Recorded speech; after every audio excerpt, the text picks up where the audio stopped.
Before I became a professional toy maker, I was a toy fan, and I was a fan of toy-based content. For Masters of the Universe, while I grew up with He-Man in the 80s, when the 2000X/Mike Young series came out, well, I was absolutely blown away. And when I had the chance to work for Mattel and eventually work on the Masters brand, well, this was beyond a dream come true. I mean, this was an amazing opportunity. And from a story standpoint, I really wanted to find some way to keep the 2000X show going. And we were able to successfully do this with the Masters of the Universe Classics line. It was always envisioned as a sort of sequel to the 2000X show, both in terms of characters and content. In fact, originally it was just going to be a straight pickup of the style and figures, but, well, that changed at the last minute when the Horsemen created the new Buck system. As far as telling stories, well, we of course had the bios on the back of each figure and could tell stories one paragraph at a time, especially when we had those variants of He-Man and Skeletor. And then, of course, there was the print ads that let us introduce new material, like giving names to some of the characters' weapons and places where they came from, slight background info. But what really allowed us to do content development were the mini-comics, something we would have loved to have done from day one, but, well, we didn't have the funds for it.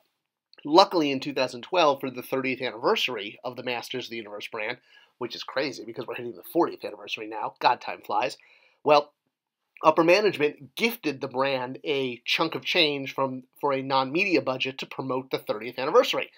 And we took this gift, and we could have done a lot of things with it, but it looked like the fans really wanted mini-comics, so we used them and we funded 3 of them. Well, after that, we didn't have this gift year on year, but we did have a very small non-media budget and allowed us to do 1 mini-comic per year, as opposed to the 3 that we did in 2012. So hey, any chance to continue telling Motu stories and literally try to pick up where 2000X and the vintage line left off was a big goal.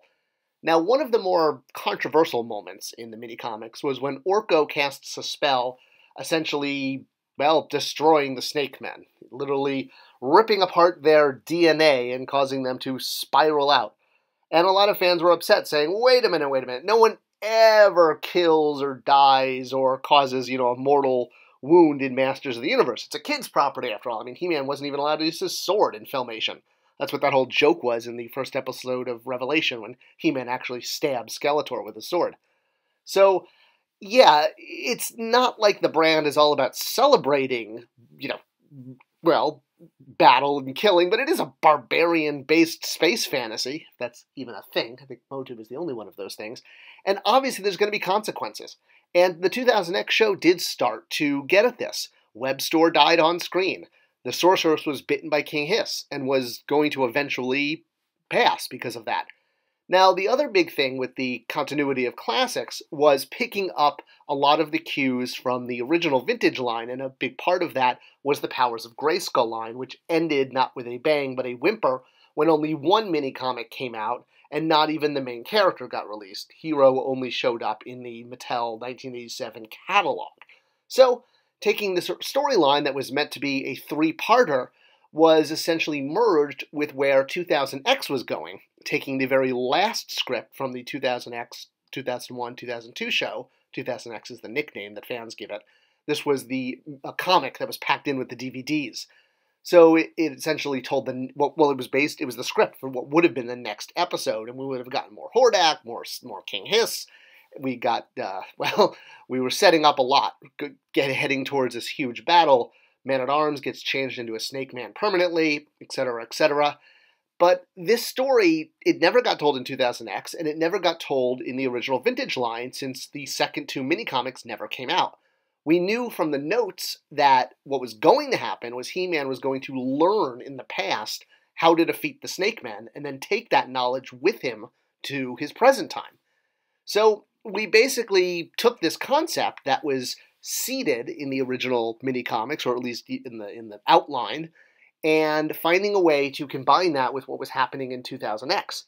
And one of the ways we did that was by using some of the magical elements, the magical devices from the 2000X show, specifically in this case, the Tablet of Separation. Now, this was the magical object that Hordak in the 2000X show used to try to separate Eternia and break it apart. Later revealed that he was trying to get to the star seed in the center of the planet, but his spell only caused the breaking of the planet and the creation of the two hemispheres, the light and the dark hemisphere. I'm a really big fan on taking kind of these one-off mystical objects that are just thought of as, oh, that was the, MacGuffin for one episode, and having it be revealed that this is actually a major object that changes the course of the story. And this is what Orko does precisely by using the Tablet of Separation that was introduced in the show and using it as the device to end the Snake Men, because this is what He-Man learned in Preternia, in what was meant to be, that three-parter. So when we retold that story, we were able to include this. The reason the Snake Men could be destroyed with the Tablet of Separation is essentially they were formed originally magically by the Unnamed One. That's that purple Orko-looking character there. His backstory is, well, it's not complicated, but it's lengthy, or rather detailed. It goes back to the creation of the Power Sword and the creation of the universe, and he was basically the evil wizard who tried to steal the sword that had the power of the universe and got banished for that. So, the Snake Men were his creatures of revenge, and he created them by combining the DNA of 3 different snake races. So when Orko defeated them, he basically unraveled their DNA. And getting Wellington to actually get this visual I wanted, he couldn't quite get it, and I wound up sending him this panel from Infinity Gauntlet, the miniseries from 1991, where Thanos is torturing Nebula there and turns her into kind of paper shreds. That was exactly what I wanted to do. Now, the fans all saw this as, okay, wait, Orko just committed murder. Ah, there goes that murderer! You got away with murder, you murdering, lying waste of life! Well, yes, I suppose, from a certain point of view, as Obi-Wan Kenobi might say. But looking at the Snake Men and their goals and what they were trying to do, well, Orko wasn't murdering them. He was defending everyone. Let's not forget that the Snake Men eat people. That's what they were trying to do. They were trying to take over Eternia so that they could eat people, like they did to Zoar, who is Zodak's brother on the 2000X series. He gets devoured by King Hiss. So, yes, on one hand, it could be looked at as Orko, people even saying committing genocide against the Snake Men, but when you're fighting against an enemy who literally wants to eat you, that's a battle for survival. So there was I really never looked at this as genocide, honestly. I looked at this as fighting back against an enemy who is trying to, eat you. So, yes, King Hiss, very bad guy, deserved what he got. But there's another side to this coin. People screaming about, Orko being this mass murderer who killed every single one of the Snake Men. Well, the thing is, okay, well, they're not exactly dead. They're not quite dead. They're still kicking, and that's because any time in any kind of story that you kill someone with magic, I mean, come on, who's seen Infinity War, right? Followed up by Endgame. So just like that, we showed in a later mini-comic that King Hiss could be restored magically. Just like his DNA could be magically ripped apart, well, of course, hey, it's magic, and he could be put back together again. This was actually a panel that was an homage to King Hiss's first appearance when he popped out of the snake pit. Axel was really good at that, finding sort of heritage panels he could recreate and now give it a new meaning, but using a similar visual. Something that I'm very, very much a fan of when it comes to visual media. So, yes, while King Hiss and the Snake Men were destroyed by Orko by using a spell to rip apart their DNA, the Unnamed One showed that he could put them back together anytime he wanted to. So, yeah, same thing with Hordak. No one ever stays dead in fantasy. Don't you guys know that? I mean, come on. Bucky, it's kind of the gold standard now. Elektra.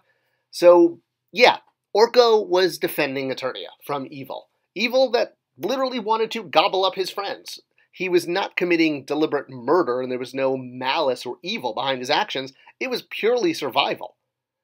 I hope this video clarified Orko's actions and addressed some of the questions fans had during that final battle in mini-comic number 3. What did you think? Did you like the way the mini-comic played out this long-lost plotline? Let me know in the comments below. Thanks for watching, and I'll see you guys in the next video.